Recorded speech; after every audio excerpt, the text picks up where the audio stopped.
म्हणतात आम्ही एवढा देवधर्म केला, एवढं पुण्य कर्म केलं, एवढा परमार्थ केला, आणि परमार्थ करून देवधर्म करून जर आमच्या जीवनामध्ये आम्हाला जर दुःखच येणार असेल तर तो परमार्थ करायचा कशासाठी? ज्याचं जसं कर्म असेल ना त्याला त्याचं फळ मिळतं सज्जनाहो. या जन्मात जरी तुम्ही चांगलं कर्म केलं ना तरी तुमच्या जीवनामध्ये जर मागच्या जन्मामध्ये काही वाईट काम जर घडलेलं असेल ना तर मागच्या जन्माचं सुद्धा या जन्मात तुम्हाला भोगायला मिळत असतं, लक्षात ठेवा. मी नेहमी एक उदाहरण सांगत असतो ऐका. काही लोकांच्या जीवनामध्ये असे घटना घडतात, ते माणसं परमार्थ करणारे असतात, देवदेव करतात, दानधर्म करतात, पण अशा माणसाच्या जीवनामध्ये सुद्धा असं काही भयंकर दुःख येतं. त्या घरामधला जो कर्ता पुरुष असतो, कमवणारा माणूस असतो, त्या घरातला मुख्य व्यक्ती अचानक त्याचा रस्त्याने चालता चालता ऍक्सिडेंट होतो आणि तो कर्ता पुरुष सज्जन हो या जगाचा निरोप घेऊन त्याला जावं लागतं. त्यावेळेला मागं राहिलेले जे माणसं आहेत त्या मागं राहिलेल्या माणसांचा देवावरचा विश्वास उडतो. मागं राहिलेले माणसं म्हणतात, मनात विचार करतात आम्ही एवढा देवधर्म केला, एवढं पुण्य कर्म केलं, एवढा परमार्थ केला, आणि परमार्थ करून देवधर्म करून जर आमच्या जीवनामध्ये आम्हाला जर दुःखच येणार असेल तर तो परमार्थ करायचा कशासाठी? परमार्थिक जरी माणूस असला तरी दुःख कुणाला सुटत नाही, कर्म कुणाला सुटत नाही, लक्षात ठेवा. चांगलं वागा, वाईट वागा, शेवटी ते कर्मच आहे, त्याचं फळ तुम्हाला भेटणारच असतं. बऱ्याच वेळेला अशा घटना आपल्याला बघायला भेटतात.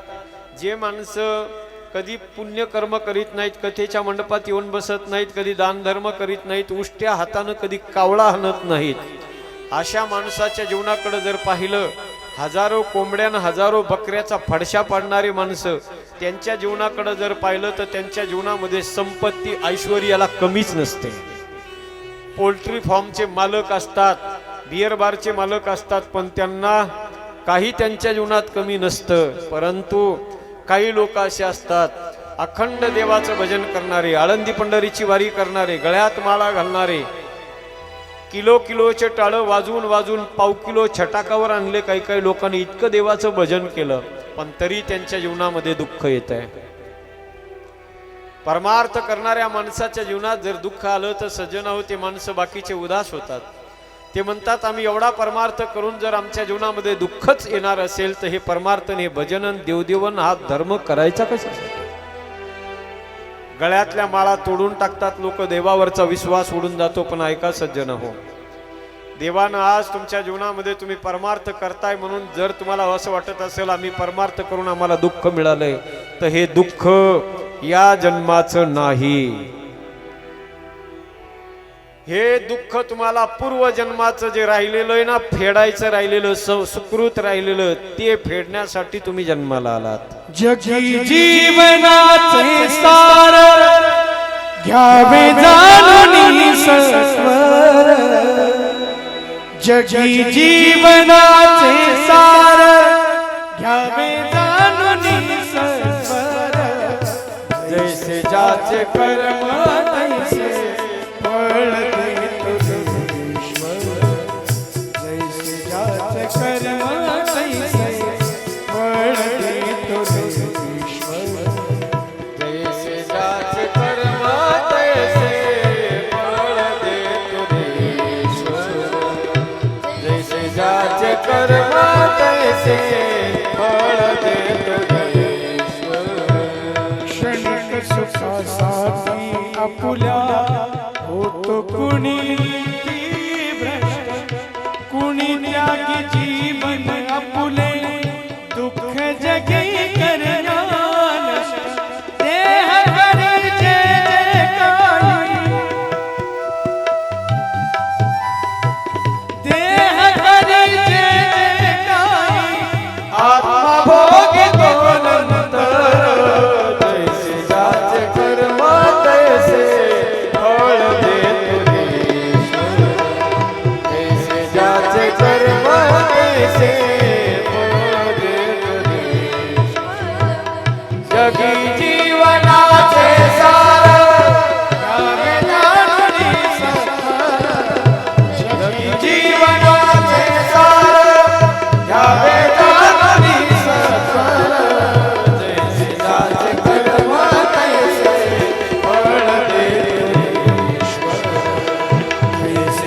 कर्म कैसे फळ देतो ईश्वर फळ देतो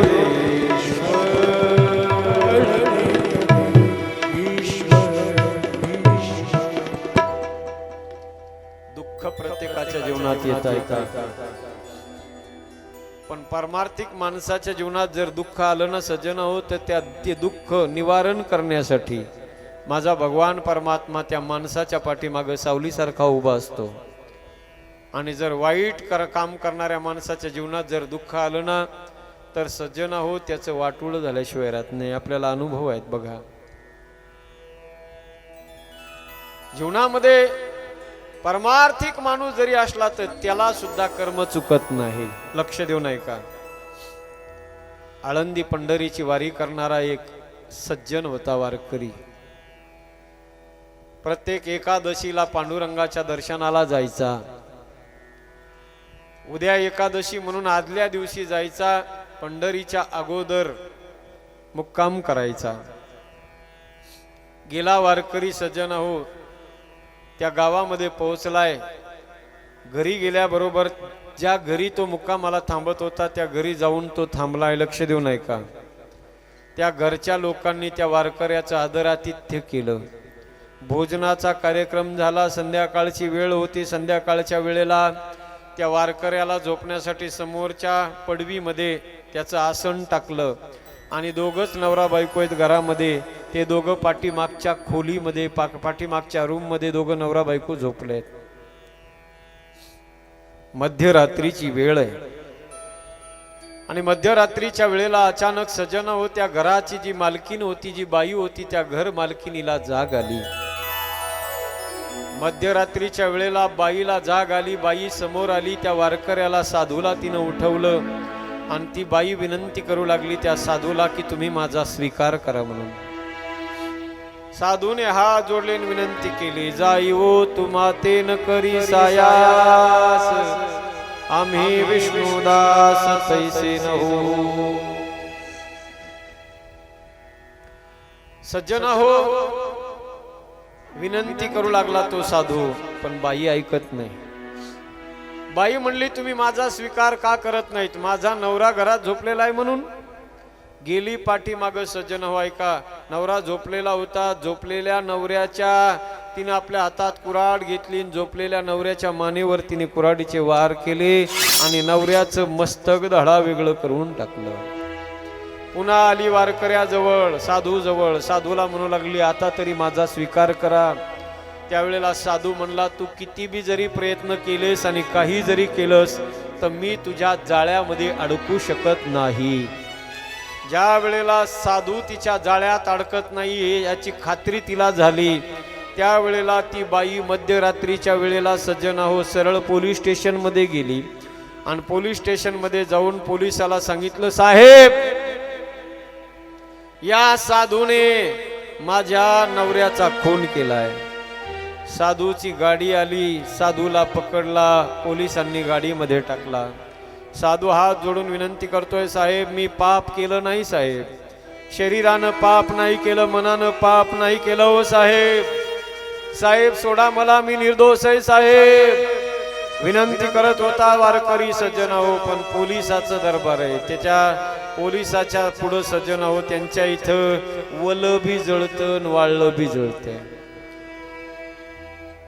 पोलिसांनी त्या साधूला पकडून नेला. म्हणले याला सुळावर द्या, सजा द्यायची ठरवली. पुन्हा निर्णय बदलला. म्हणले या साधूचे दोन्ही हात तलवारीनं तोडून टाका. सुळावर नेला साधूला. सज्जन हो त्याचे हात दोन्ही तलवारीनं कापल्या गेले. गळा गळा गळा गळा डोळ्यातून अश्रूच्या धारा साधूच्या येऊ लागल्या. भगवंताचा धावा करू लागला, देवा पांडुरंगा माय बापा, अरे शरीरानं पाप केलेलं नसताना, मनानं पाप केलेलं नसताना माझ्या जीवनामध्ये हा भोग कशाचा आहे? का आज माझ्या जीवनात ही सजा मला मिळाली आहे देवा? का हे दुःख माझ्या जीवनात येतंय? अरे देवा आजपर्यंत तुझं भजन केलं देवा, परमार्थ तुझा करत होतो देवा, पण आज माझ्या लक्षात आलं देवा तुझ्या दरबारात न्याय नाही राहिला, अन्याय तुझ्या दरबारात आहे. धुंद झाला, धुंद झाला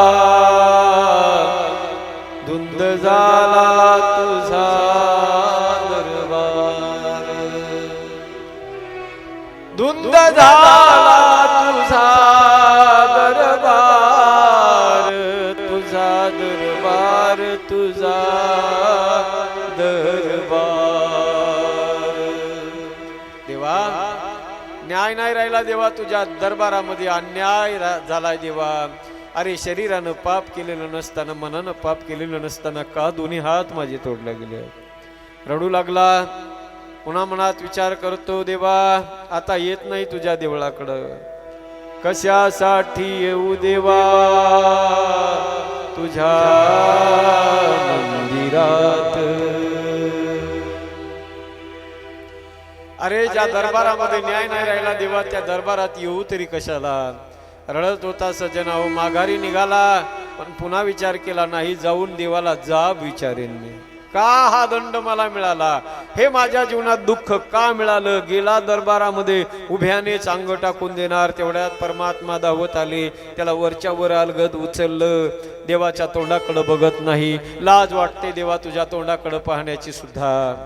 अरे शरीरानं पाप केलेलं नसताना, मनानं पाप केलेलं नसताना का दोन्ही हात माझे तोडले देवा.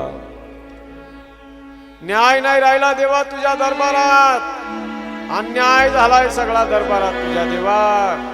त्यावेळेला भगवान परमात्म्याने त्या सज्जनाला सांगितलं, रे सज्जना माझ्या दरबारामध्ये कधी अन्याय होत नाही, कुणासोबतच होत नाही. अरे सज्जना तुला वाटतं तुझ्या बरोबर अन्याय झाला, पण ऐक, तुला वाटतं ना आज तुझे हात दोन्ही हात का कलम करण्यात आले. तुला वाटतं मी आळंदी पंढरीची वारी करत होतो, देवधर्म करत होतो, गळ्यात माळ घातली होती, एकादशी व्रत धारण करीत होतो, परमार्थ मी करत होतो, दान धर्म करत होतो, तरी माझ्या जीवनात ही वेळ का आली, का आणली माझ्या जीवनात ही वेळ देवाने. त्याचं कारण सज्जना तू या जन्मामध्ये जे पुण्य केलंस ना, या जन्मातलं हे पुण्य तुला त्याचा फायदा नंतर होणार आहे. पण याच्या अगोदरचा तुझा जो जन्म होता, त्या जन्मामध्ये तुझं शिल्लक राहिलेलं कर्म, त्याचं फळ आज हे तुला मिळालंय. तुला माहिती नाही, तुला सांगतो ऐक. पूर्व जन्मातली एक गोष्ट आहे छोटीशी. एका कसायाच्या तावडीतून एक गाय, गोमाता आपला जीव वाचून पळून जात होती. तो कसाई त्या गायीला पकडण्यासाठी पळत होता, गाय पुढे पळत होती, कसाई तिच्या मागे धावत होता. तू तुझ्या शेतामध्ये काम करत होतास, त्या कासयानं तुला पाहिलं, तुला आवाज दिला. त्यावेळेला तुला वाटलं एखाद्या शेतकऱ्याची गाय पळून चालली म्हणून तू धावत गेलास आणि त्या गायीच्या मानेला मिठी मारून त्या गायीला पकडलंस.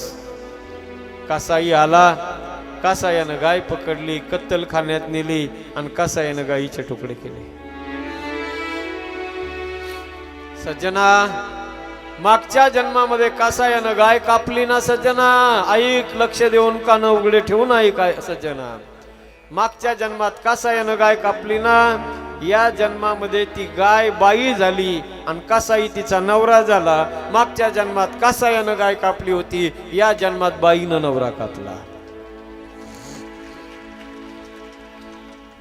तो म्हणला ठीक आहे, त्यांचा दंड त्यांना मिळाला, पण माझे हात का कलम केले. त्यावेळेला भगवंतानं सांगितलं, सज्जना अरे जर तुझ्या हातातलं काम सोडून तू त्या गायीच्या मानेला दोन्ही हातानं मिठी मारून तिला अडवलं नसतंस, पकडलं नसतंस, तर गाय कसायाच्या हाती लागली नसती आणि तिला मरावं लागलं नसतं.